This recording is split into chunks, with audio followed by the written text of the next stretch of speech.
Diduga tercemar limbah, Kali Bekasi diselimuti salju dan mengeluarkan bau tak sedap. Air Kali Bekasi di Kelurahan Margajaya, Bekasi Selatan, Jawa Barat tampak dipenuhi busa putih menyerupai salju pada Jumat 1 April 2022 siang.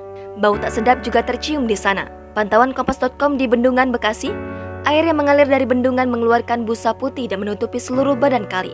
Lebih dari itu, aroma tak sedap yang menyeruak dari aliran Kali Bekasi bisa tercium hingga jarak 300 meter dari kali. Salah satu warga yang kerap memancing di sekitaran kali tersebut, Ruswana, mengatakan bahwa kemunculan busa putih itu bukan yang pertama kali terjadi. Ia menduga bahwa busa tersebut merupakan limbah industri yang mencemari Kali Bekasi. Asisten Manajer Humas Perusahaan Umum Daerah Tirta Patriot, Rizky Sabila, mengatakan bahwa pihak Perumda sudah sempat berkoordinasi dengan Dinas Lingkungan Hidup mengenai pencemaran di Kali Bekasi. Sebagai informasi, Tirta Patriot merupakan penyedia air bersih yang mengambil air baku salah satunya dari aliran Kali Bekasi. Dari hasil koordinasi tersebut, kata Rizky, DLH menyatakan akan menurunkan timnya untuk menelusuri dugaan pencemaran limbah di Kali Bekasi. Namun hingga saat ini, ia belum mengetahui bagaimana tindak lanjut dari rencana tersebut.